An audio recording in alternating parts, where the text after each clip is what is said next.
BK Sahu, अमर शहीद constable Manoj Kumar Behera और भारतर समस्त शहीद जो माने माता भारती पे निज प्राण बलि देइचंती और सेमानका परिवार को मोर भूमिष्ठ प्रणाम।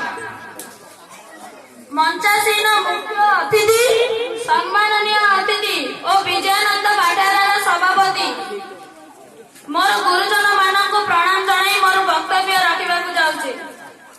आज संध्या शहीद मानक एपरी एक चिंताधारा नहीं विजयानंद बाटारा तार प्रथम प्रोग्राम आयोजन कर मनरे निश्चित भाव प्रश्न थी आज ये कार्यक्रम सफल हो कि नहीं, किंतु भाई मैंने आपण मानक जणाई दूँ जे जेते बेले भी शहीद मानक कथा आसी क्या निमंत्रण करने को पड़े नहीं। ये हूँ से देश जो देश लोक मैंने सकाल उठी प्रथम भूमि को प्रणाम करती, कारण से कहती ए माँ मु आज तो ऊपर पाद रखुची क्षमा मागुची। समग्र पृथ्वी रे भारत ही गोटे देश जहाँ आमे माता बोली संबोधन करिछु। आपण माने केबे सुनिचंती अमेरिका मम्मी, ऑस्ट्रेलिया माता, पाकिस्तान डैडी केबे सुनिचंती? केबे सुनिचंती? तेणु मोर प्रिय भाई माने आपण माने एही प्रकार प्रोग्राम आयोजन करंतु। राळव ग्रामवासी सर्वदा आपणक पछरे ठिया हबो। ए गछ ए पत्र ए माटी भी निराश होई जिवो जदि पशु पक्षी हिंदू और मुसलमान होई जिवो। एमाने मंदिर को जानंतिनी कि मस्जिद को जानंतिनी, एमाने केवल भोकिले पेट को जानंती। मते शांति पसंद किंतु मो सहर रे दंगा रही थाउ, मते शांति पसंद किंतु मो सहर रे दंगा रही थाउ। नाली और सबुज रे ना भाग न करी मो छात ऊपर त्रिरंगा रही थाउ। आज आमे से शहीद मानक कथा हेउचे जेउ माने केवल 116 दिन भोगे रही कि भगत सिंह, सुखदेव, राजगुरु पूरा विश्व को चकित करे देइथिले।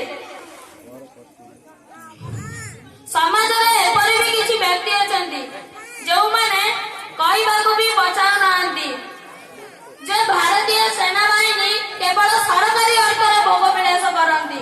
सेमानकु मोर गोटे उत्तर, अरे केबे गोटे दिन -15 डिग्री सेल्सियस रे सियाचल पर्वत श्रेणी रे ठिया होई देखो। केबे गोटे दिन 55 डिग्री सेल्सियस रे राजस्थान रो गरम बाली रे ठिया होई देखो।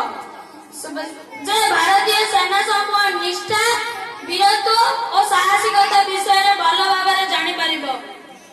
बाबतरे जदि भारतीय कारगिल युद्ध, भारत और चाइना युद्ध समय रे सेना न थांता तेबे केउ पाकिस्तानी किंबा चीनी घरे बसी मनाई थांता वैलेंटाइन। दुख राग सब आसे जेतेबेले लोक जेतेबेले कोनोसी खबर कागज रे बाहरे कि अरे आज एठारे 2 जण सेना मरी गले, आज एठारे 2 जण सेना मरी गले। अरे नॉनसेंस माने सेमाने मरी नांती, वे सेमाने शहीद होइचंती। आपण मानक पई गोटे गीत, वतन वाले वतन ना बेच देना, ये धरती ये चमन ना बेच देना।